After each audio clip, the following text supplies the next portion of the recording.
नमस्कार. तर आज आपण तिळाची वडी बघणार आहोत. अत्यंत सोपी रेसिपी आहे, कोणीही सहज बनवू शकते.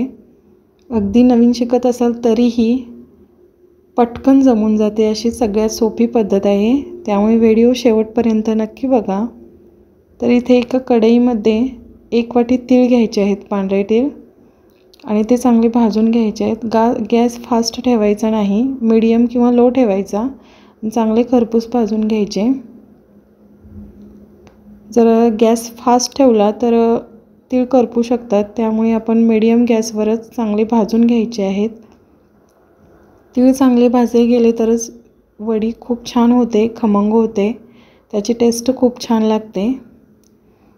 तर इथे तीळ भाजून घेतलेले आहेत, हे पूर्णपणे थंड करून घ्यायचे आणि यानंतर मिक्सरमध्ये आपण वाटून घ्यायचे आहेत. त्यामुळे आधी पूर्ण थंड होऊ द्यायचे तीळ.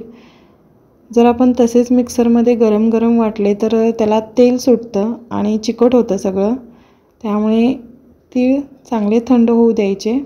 तर मिक्सरच्या भांड्यामध्ये मी तीळ काढून घेते. त्यानंतर 1 वाटी आपण तीळ घेतलेले आहेत, तर 1 वाटी मी गूळ घेतलेला आहे. हा सेंद्रिय गूळ आहे आणि हा बारीक किसून घ्यायचा. गूळ शक्यतो मऊच घ्यायचा, कडक गूळ घ्यायचा नाही. आणि हा पूर्ण बारीक किसून घ्यायचा.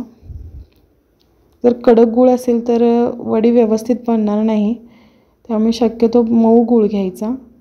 तर मी 1 वाटी तिळासाठी 1 वाटी गूळ घेतलेला आहे आणि हे चांगलं बारीक वाटून घ्यायचं. त्यानंतर एका कढईमध्ये 1 चमचावर तूप टाकलेलं आहे मी आणि हे वाटून घेतलेलं मिश्रण त्याच्यामध्ये टाकायचं. गॅस मीडियम ठेवायचा आणि हे मिश्रण आपल्याला याच्यामध्ये सतत हलवत राहायचं आहे. तोपर्यंत मी एका ताटाला तूप लावून घेतलेलं आहे वड्या त्याच्यावर पसरवण्यासाठी. तर हे असं मिश्रण सतत हलवत राहायचं. फास्ट गॅस ठेवायचा नाही, मीडियमच ठेवायचं आहे. आणि हे मिश्रण थोडंसं चिकट ओलसर होईपर्यंत आपल्याला मिक्स करून घ्यायचं आहे. हे मिश्रण तुम्ही बघू शकता इथे. तर हे सतत ढवळत राहायचं. आता याला थोडं थोडं पाणी सुटत आहे आणि मिश्रण घट्ट होत आहे, चिकट होत आहे. तर अशा पद्धतीने. तर ह्या स्टेजला आल्यानंतर आपल्याला हे मिश्रण काढायचं आहे. तुम्ही बघू शकता. जर अजून थोडा वेळ आपण जर हलवत राहिलो तर हे फळफळीत होतं आणि त्याच्या वड्या व्यवस्थित पाडल्या जात नाहीत. तर हे सुटं होतं मिश्रण. त्यामुळे या स्टेजला आल्यानंतर आपण काढून घ्यायचं आणि ताटामध्ये लगेच पसरवून घ्यायचं. तुम्ही बघू शकता इथे व्यवस्थित पसरवून घ्यायचं आहे. खूप छान होतात ह्या वड्या आणि खूप सॉफ्ट होतात. लहानपासून मोठ्यांपर्यंत सहज खाऊ शकतात, अगदी सॉफ्ट. तर चमच्याने हे पसरवून घ्यायचं आहे आणि अगदी सोपी पद्धत आहे. 5 ते 7 मिनिटांमध्ये हे तयार होतात. पाक वगैरे बनवायचं काहीच गरज नाही. तर अशा पद्धतीने मस्त होतात आणि पटकनही होतात आणि चुकण्याची शक्यता कमी असते, चुकतच नाहीत अशा पद्धतीने जर केले तर. तर मी इथे एक डबा घेतलेला आहे किंवा वाटी घेऊ शकता. तर त्यानं पसरवून घ्यायचं व्यवस्थित अशा पद्धतीने.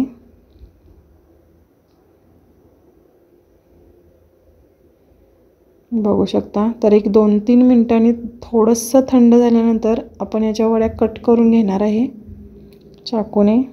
तर मी ते सगळं व्यवस्थित कडा करून घेतलेले आहेत. 2-3 मिनटं झालेली आहेत.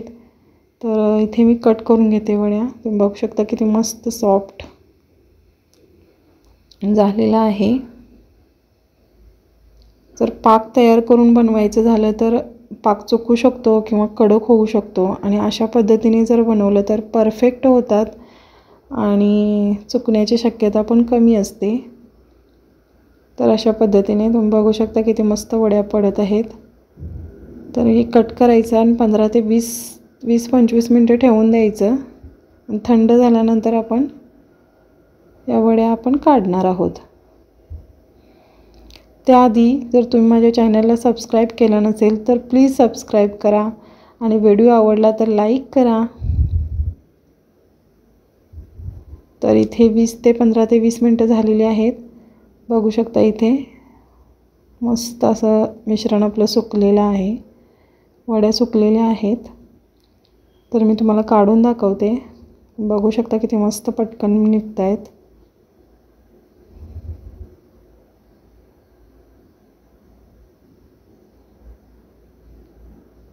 तर मी एक तोडून दाखवते तुम्हाला किती सॉफ्ट झालेलं आहे. लहान मुलांना पण सहज खाता येतात. तुम्ही नक्की ट्राय करा. व्हिडिओ आवडला तर लाईक करा आणि चॅनलला सबस्क्राईब करायला विसरू नका. तर भेटूया आपण पुढच्या व्हिडिओमध्ये नवीन रेसिपीसोबत. बाय.